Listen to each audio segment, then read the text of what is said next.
¿Alguna vez nos hemos parado a pensar por qué ciertas figuras nos resultan heroicas o bellas, o simplemente por qué nos parecen correctas? Pues resulta que no es casualidad.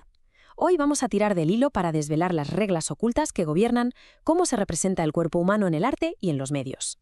La pregunta parece simple, ¿a que sí? Vemos a un superhéroe y al momento, al instante, reconocemos ese poder, ese ideal. ¿Pero es solo el traje? ¿O hay algo más, algo que está en su propia construcción, en sus proporciones? Pues sí, detrás de esas figuras tan imponentes hay todo un sistema, casi como un plano secreto que los artistas llevan usando, milenios, para dar forma al cuerpo humano ideal. Venga, vamos a sumergirnos en esto. Nuestra primera parada, el concepto de canon. Y no es una palabra rebuscada, para nada. Es la base, el cimiento de todo lo que vamos a ver, la regla fundamental que dicta cómo debe ser de proporcionado un cuerpo. O sea, la clave es esta. El canon establece una relación matemática. Se pilla una parte del cuerpo, que casi siempre es la cabeza, y se usa como si fuera una regla, una unidad de medida, para construir todo lo demás. Así se aseguran de que todo encaje con una armonía perfecta. Y esto es genial para ver cómo ha cambiado ese ideal. En la antigua Grecia, el héroe perfecto, piensa en el Doríforo de Policleto, medía 7 cabezas. Hoy en día nuestros superhéroes y los modelos de pasarela se estiran hasta las 8 cabezas y media. Son literalmente sobrehumanos en sus proporciones. Como se puede ver, este ideal de perfección no es algo fijo, para nada. Cada época, cada cultura ha ido redefiniendo qué era un cuerpo perfecto. Desde los 18 puños del antiguo Egipto, pasando por las 8 cabezas del hombre de Vitruvio de Leonardo en pleno Renacimiento, hasta llegar al estándar de hoy. El cuerpo ideal, al final, es un espejo de su tiempo. Vale, ahora vamos a una regla que es todavía más universal. Si el canon era como el manual de instrucciones, la proporción áurea es la fórmula matemática que parece susurrarle a nuestro cerebro que eso que estamos viendo es bello, es armonioso. Es que se la llama la proporción divina por algo, porque aparece por todas partes, en la naturaleza, en la arquitectura y, claro, en el cuerpo humano. Es una relación que nuestro ojo, de forma instintiva, percibe como equilibrada, como agradable a la vista. Y aunque suene un poco lioso, es pura geometría. Con unos pocos pasos se puede encontrar ese punto M, ese punto exacto que divide un segmento en la proporción áurea. Esta es la matemática que se esconde detrás de muchísimas de las formas que consideramos bellas. Muy bien, ya tenemos la estructura, el esqueleto matemático del asunto. Ahora vamos a ver cómo se le da un alma a ese cuerpo, cómo se le da un mensaje.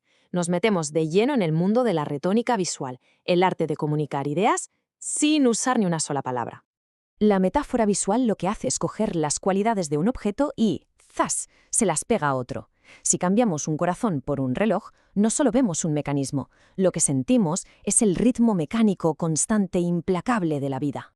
La sinécdoque es una herramienta para enfocar la atención. En vez de mostrar a la persona entera, se muestra solo una mano. Y de repente, esa mano se carga con todo el significado, la ayuda, la conexión, toda la humanidad contenida en un simple gesto. La hipérbole. Bueno, es como gritar, pero con una imagen. Es imposible de ignorar. Si ponemos un embudo en lugar de una oreja, la imagen no está diciendo «oye bien», no, está gritando «tiene una capacidad para oír que es sobrehumana». La comparación funciona poniendo dos ideas, una al lado de la otra, para que el contraste hable por sí solo. Pensemos en una campaña antitabaco. Un cigarrillo que se consume muy rápido junto a la idea de una vida que se apaga muy lento. Al poner esas dos velocidades juntas, ese choque visual hace que el mensaje sobre las consecuencias de fumar sea increíblemente claro y potente. Y por último, la paradoja. Aquí se juntan dos conceptos que en principio no deberían ir de la mano para crear una especie de cortocircuito en la mente. Es una contradicción visual que nos obliga a pararnos y a pensar, a resolver ese pequeño acertijo que nos plantea la imagen. Y ahora, ¿qué pasa cuando un artista decide usar todas estas herramientas a la vez? Vamos a ver cómo estas palabras de la retórica se combinan para formar frases visuales súper complejas y fascinantes, sobre todo en el fotomontaje. Artistas como el dadaísta Raoul Hausmann no se conformaban con representar el cuerpo, no. Lo desmontaban y lo volvían a montar. Usaban el fotomontaje para criticar su tiempo, para explorar qué significaba ser humano en una época de máquinas y de caos. Lo interesante de esto es ver cómo se puede desmenuzar una obra como el espíritu de nuestro tiempo. El reloj es una metáfora del latido, el embudo una hipérbole de la escucha. Es un ser humano construido a base de paradojas, con piezas de máquina, un reflejo perfecto de cómo veían la humanidad en plena era industrial. Bueno, hemos visto las reglas de la proporción y el lenguaje de la retórica. Ahora vamos a ver dónde se junta todo esto con más fuerza, con más influencia en nuestro día a día: la publicidad. La publicidad tiene unos objetivos muy claros. A veces simplemente informa. La mayoría de las veces quiere vender algo, claro. Pero su función más potente, la más sofisticada, es la de persuadir, la de crear una conexión emocional, una lealtad que vaya más allá de la simple compra. Y para eso, el cuerpo y cómo se representa son herramientas clave. Y es que es un arma de doble filo. Por un lado, la publicidad ha impulsado una creatividad visual increíble, pero por otro, ese poder de persuasión puede llevar a un consumismo excesivo. Es un terreno donde la ética y la estética pues están en una tensión constante.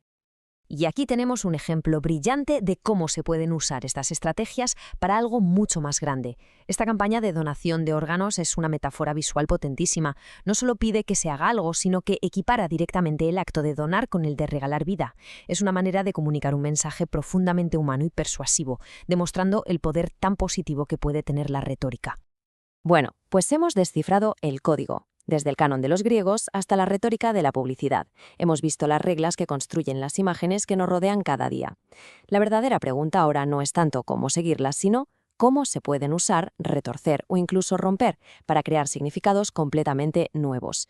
La próxima vez que veamos un héroe, un anuncio o una obra de arte, habrá que mirarla de otra forma. El plano secreto ya no es tan secreto.